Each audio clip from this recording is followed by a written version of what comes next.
안녕하세요. 딥다이브에 오신 걸 환영합니다. 반갑습니다. 오늘은 당신이 공유해 주신 이 성경 구절들, 특히 요한복음과 마태복음의 내용인데요.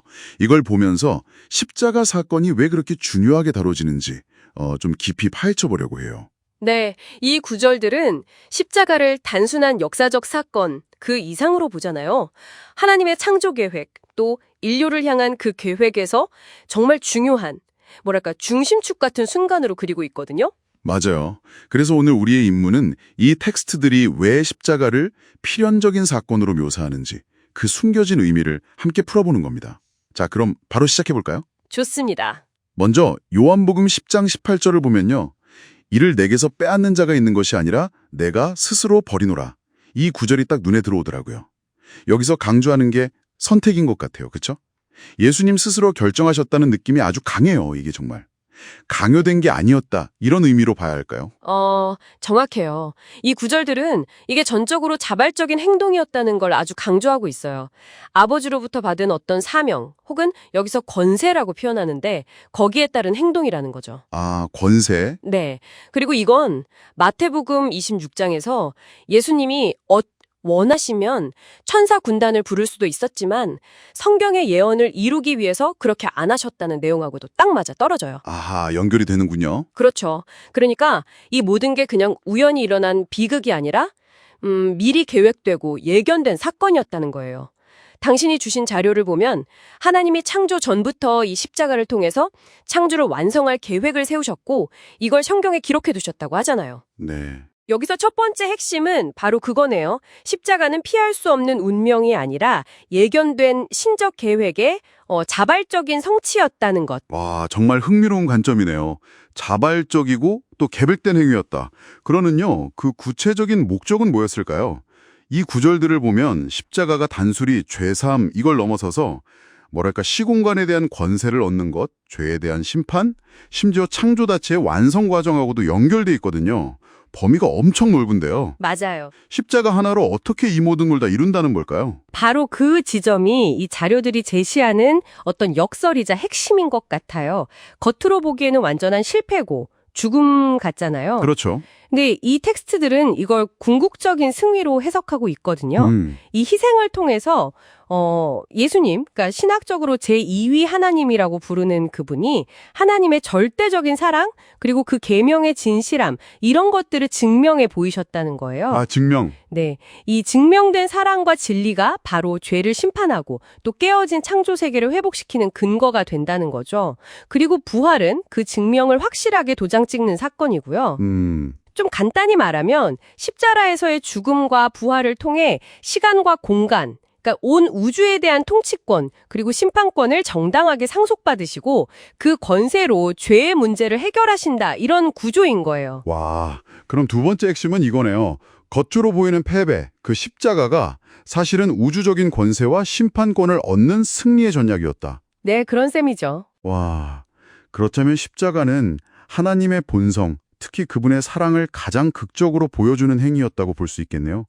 요한복음 14장에서 예수님을 본 것이 아버지를 본 것이다, 이렇게 말씀하신 것처럼요. 십자가가 그 궁극적인 자기 계시, 이렇게 봐도 될까요? 바로 그거예요.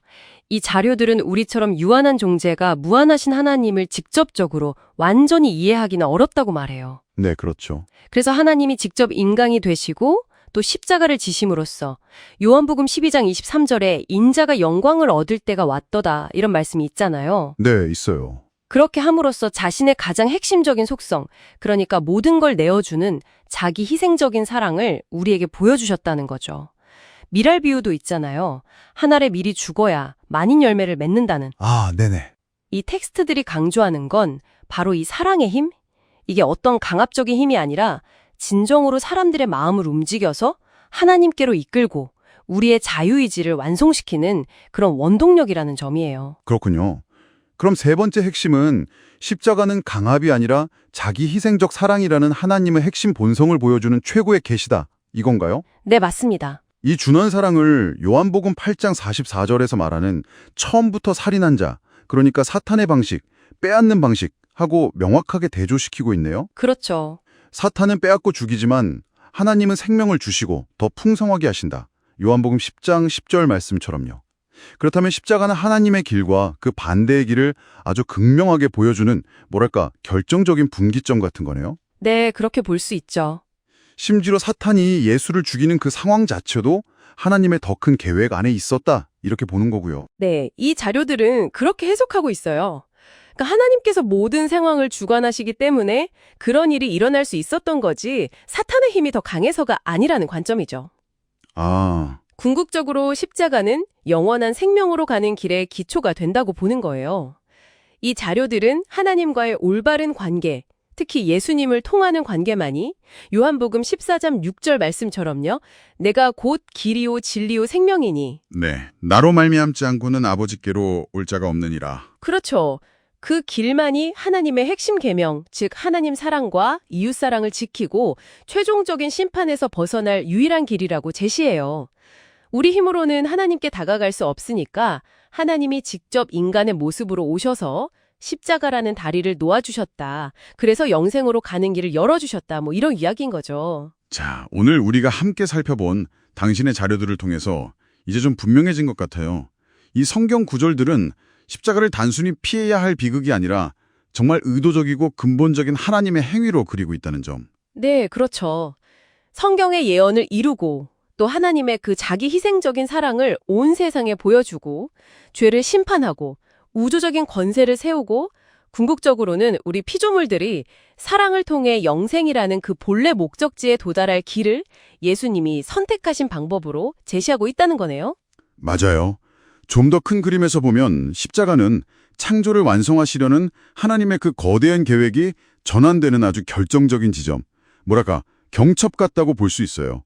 강압이나 힘이 아니라 자신의 전부를 내어줌으로써 오히려 모든 것을 얻으시는 하나님의 그 역설적인 방식, 그 사랑의 힘을 보여주는 사건인 셈이죠. 네. 자, 오늘 딥다이브는 여기까지입니다. 이 자료들은 하나님께서 우리에게 길을 보여주시려고 직접 피조물이 되셨다고 말하는데요. 여기서 당신에게 한 가지 질문을 남겨드리고 싶어요. 무한하신 존재가 유한한 세계 속으로 들어오신다는 것, 특히 이 구절들이 묘사하는 것처럼 궁극적인 자기 내어줌의 행위를 통해서 들어오신다는 것은 당신에게는 어떤 의미로 다가오나요? 한번 깊이 생각해 볼 만한 질문인 것 같습니다.